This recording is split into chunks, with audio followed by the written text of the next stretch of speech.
दोस्तों नमस्कार। स्वागत है आपका हमारे इस YouTube मंच पर। दोस्तों, महाराष्ट्र के चुनाव के ठीक पहले प्रचार अभियान खत्म होने में 72 घंटे बाकी, लेकिन प्रधानमंत्री नरेंद्र मोदी 96 घंटे पहले यानी 4 दिनों पहले महाराष्ट्र के चुनाव प्रचार को टाटा बाय बाय कर चुके हैं। क्या उन्हें महाराष्ट्र की परिस्थितियों का अंदाजा हो गया है? आखिर क्यों नरेंद्र मोदी ने मैदान छोड़ दिया?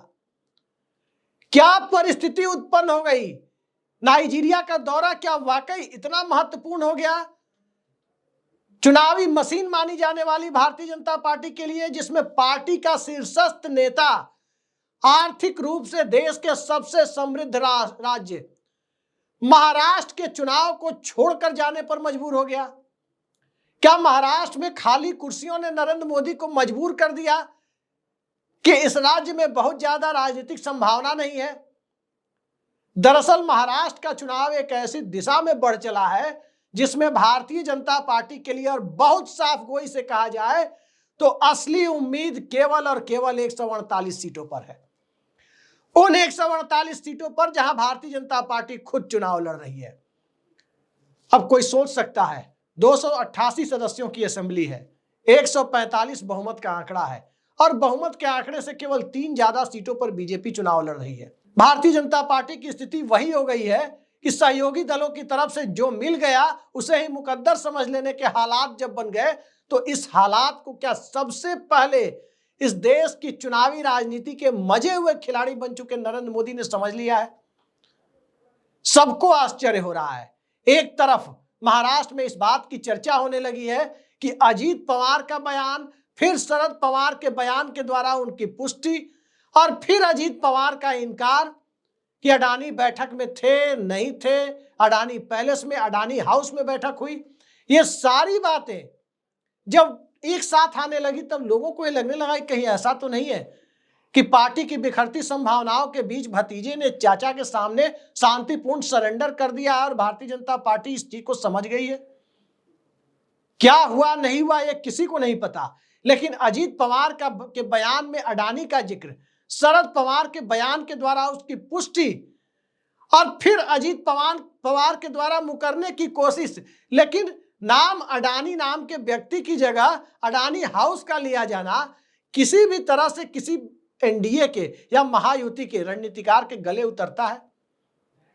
कई सारे सवाल एक साथ इसमें खड़े हो रहे हैं, और सवाल उस रूप में खड़े हो रहे हैं कि जहां महाराष्ट्र की राजनीति में समीकरण भारतीय जनता पार्टी के खिलाफ जा रहे हो, और जब समीकरण खिलाफ जा रहे हो तो देवेंद्र फडणवीस की खुद की सीट नागपुर में फंसी हुई हो, और इन सब से आगे अजीत पवार की एनसीपी और एकनाथ शिंदे की शिवसेना, ये दोनों भारतीय जनता पार्टी को कोई वोट ट्रांसफर कराने की स्थिति में फिलहाल नहीं दिख रही।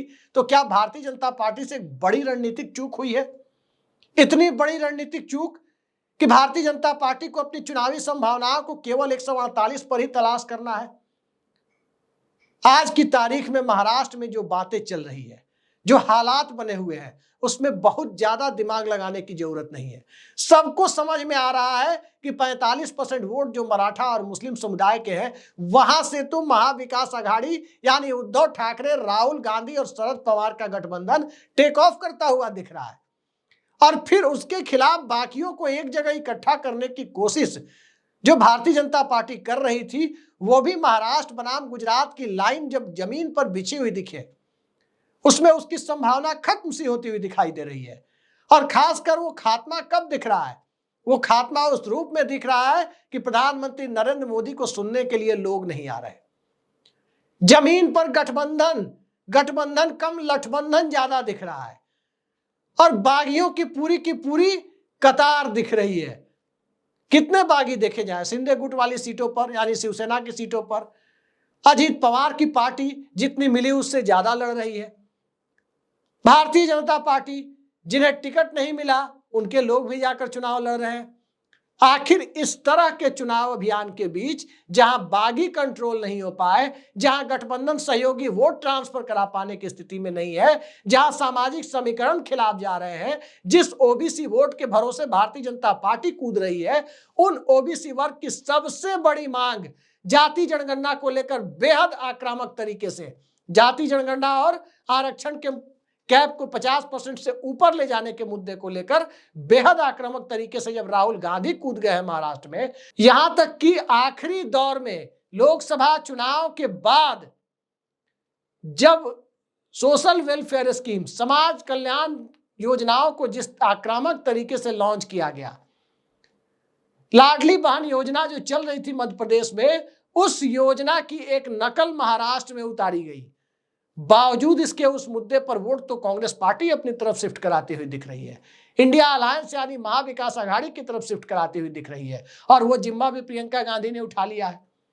दलित वर्ग के वोट भी बड़े पैमाने पर महाराष्ट्र की अस्मिता के साथ जुड़े हुए दिखाई दे रहे हैं, और कहीं ना कहीं ये वोट महाविकास आघाड़ी की तरफ ज्यादातर जाते हुए आज की तारीख में दिख रहे हैं। 20 तारीख को क्या होगा कह नहीं सकते, लेकिन फिलहाल के आधार पर जो आकलन है उसमें महाविकास आघाड़ी आगे जाती हुई दिख रही है।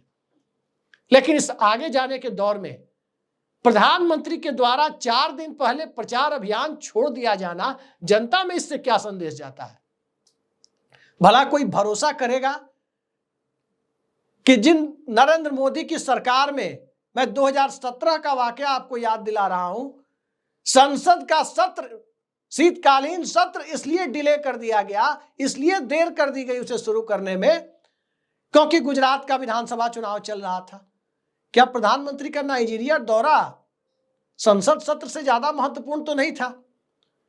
नाइजीरिया दौरा क्यों डिले नहीं हुआ है? वो नाइजीरिया चले गए जब प्रचार अभियान चरम पर पहुंच रहा हो, एक ही फेज में वोटिंग हो रही हो, और इन सब से आगे बढ़ करके देखें तो भारतीय जनता पार्टी के लिए महाराष्ट्र का चुनाव नाक का सवाल बन गया हो।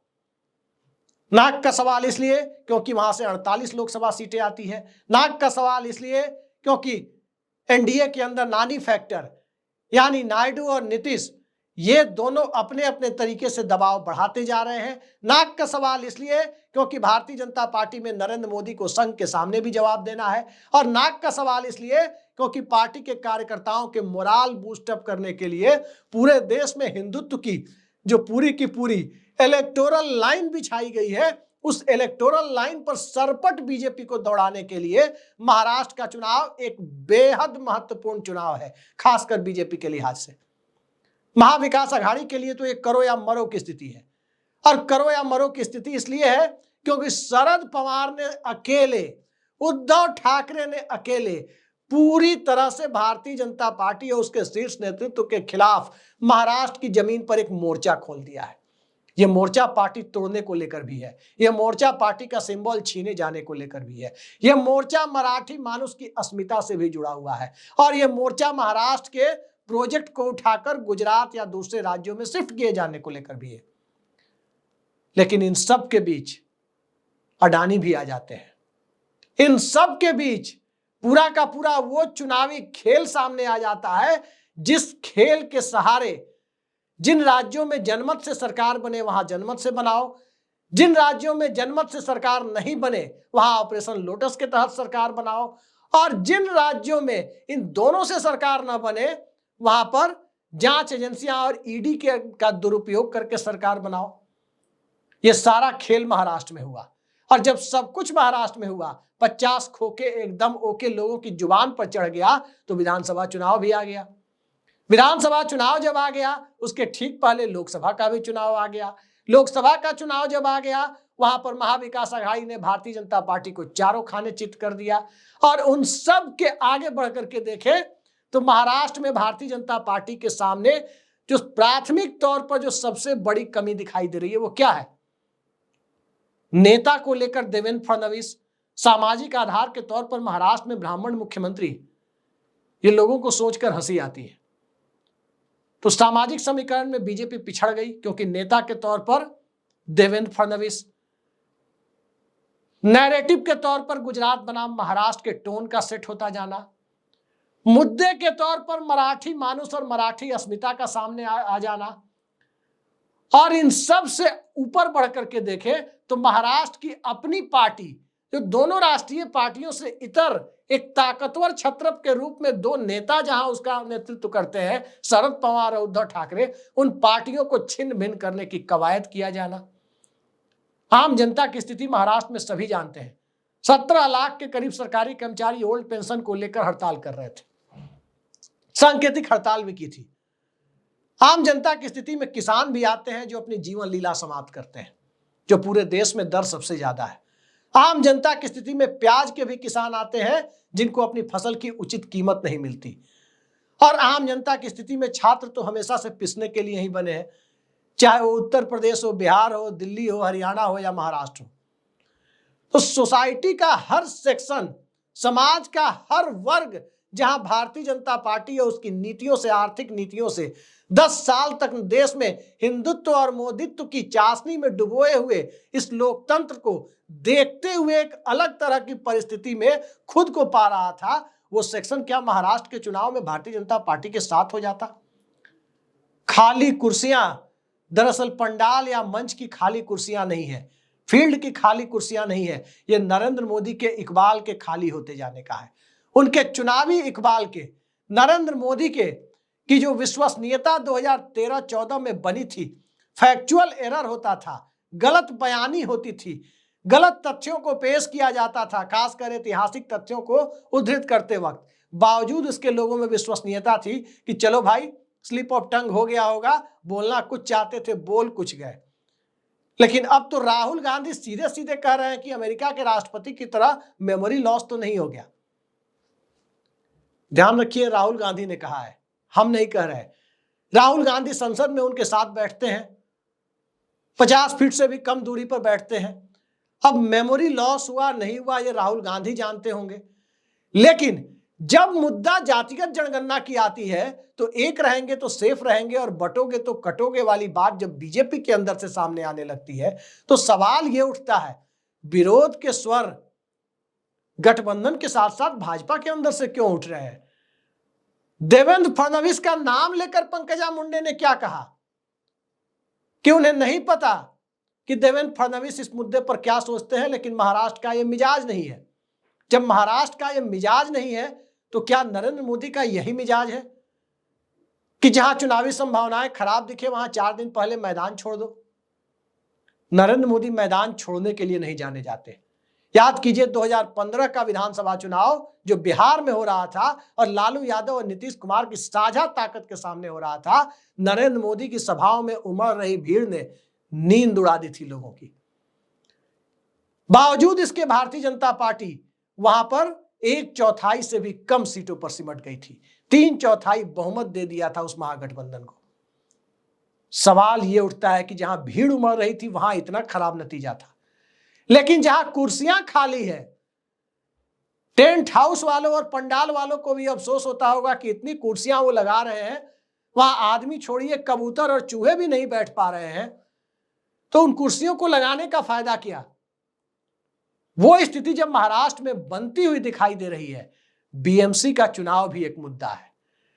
और याद रखिए, बीजेपी की लड़ाई 75 सीटों पर कांग्रेस पार्टी से है, 73 सीटों पर बीजेपी की लड़ाई उसके सहयोगियों मसलन शरद पवार और उद्धव ठाकरे की पार्टियों से है। लेकिन शरद पवार और उद्धव ठाकरे की जो आंधी महाराष्ट्र में दिखाई दे रही है, उनकी सीटों पर बीजेपी कितना टिक पाएगी ये तो वहां के राजनीतिक विश्लेषक बेहतर बता रहे हैं। 20 तारीख की शाम के बाद हम भी बताएंगे। लेकिन कांग्रेस पार्टी की सीटों पर उसके उम्मीद दिखाई दे रही है कि कांग्रेस की सीटों पर हो सकता है कि वो बराबरी पर मुकाबले को ले जाए। लेकिन जिस ढंग से मल्लिकार्जुन खड़गे दलित चेतना जगा रहे हैं, जिस ढंग से राहुल गांधी नौजवानों का और ओबीसी का और आरक्षण का मुद्दा लेकर सामने आ रहे हैं, और जिस ढंग से प्रियंका गांधी 1500 रुपए वाली, 2000 रुपए वाली स्कीम को 3000 रुपए देने की बात करते हुए महिलाओं के बीच कांग्रेस पार्टी के साथ साथ महाविकास आघाड़ी के एजेंडे को लेकर जा रही है, तो फिर क्या विदर्भ, क्या खानदेश, क्या मराठवाड़ा, क्या उत्तर महाराष्ट्र, क्या पश्चिम महाराष्ट्र, क्या कोंकण और क्या मुंबई, हर जगह की स्थिति महाराष्ट्र में एक मुद्दे पर तो कम से कम समान होती हुई दिखाई दे रही है। वो मुद्दा यह है कि बदलाव लोकतंत्र का एक बेहद स्वाभाविक स्वरूप है और बदलाव की उस प्रक्रिया को 23 नवंबर को अंजाम दिया जाएगा या बदलाव की उस प्रक्रिया पर जनता अपनी तरफ से कोई स्टे लगा देगी। स्टे लगाने वाली स्थिति होती तो प्रधानमंत्री का नाइजीरिया दौरा 4 दिन टल भी सकता था, लेकिन प्रधानमंत्री विदेश जा रहे हैं। उम्मीद है 23 नवंबर को स्वदेश में ही रहेंगे। 23 नवंबर को मतगणना होती है और जब भारतीय जनता पार्टी की जीत होती है तो प्रधानमंत्री भाजपा मुख्यालय जाकर वहां से संबोधित करते हैं, भीड़ को संबोधित करते हैं, कार्यकर्ताओं को संबोधित करते हैं। 23 नवंबर को संबोधित करने की स्थिति आएगी या 23 नवंबर को भारत के बदले विदेश में रहने की स्थिति आएगी? नतीजे क्या होंगे? 23 नवंबर को कहीं ऐसा तो नहीं होगा कि उद्धव ठाकरे और शरद पवार को बधाई दी जाएगी, बधाई देने की औपचारिकता निभाई जाएगी? इन सब चीजों का, ये सारी चीजें जो एक स्क्रिप्ट के रूप में है, एक फिल्म के रूप में है, उन सब का ट्रेलर आपने एक देखा कि आने वाले वक्त में क्या होगा ये हमें भी नहीं पता, आपको भी नहीं पता, महाराष्ट्र के वोटर के सिवा किसी को नहीं पता। लेकिन एक बात शीशे की तरह साफ है कि ट्रेलर यही दिख रहा है कि प्रधानमंत्री ने चुनाव मैदान 4 दिनों पहले छोड़ दिया, वो नाइजीरिया की तरफ निकल गए। नाइजीरिया की तरफ प्रधानमंत्री का जाना भारतीय जनता पार्टी की चुनावी संभावनाओं के पलायन की एक बानगी तो नहीं है, एक उसकी सार्वजनिक स्वीकारोक्ति तो नहीं है। देखते जाइए होता क्या है। लेकिन जो भी होगा, महाराष्ट्र में बदलाव की बयार बहेगी या भारतीय जनता पार्टी अंततः अपनी राजनीति में कामयाब हो जाएगी। मुकाबला कड़ा है। कड़े मुकाबले में सत्ता विरोधी रुझान, जिसे एंटी इनकम्बेंसी कहते हैं, उसका दर्शन लोगों को जरूर हो रहा है और वो दर्शन 20 तारीख की वोटिंग तक किस रूप में सामने आएगा, ये आज की तारीख में भी हम कह पाने की स्थिति में बहुत भरोसे के साथ नहीं है। आज के लिए इतना ही। नमस्कार।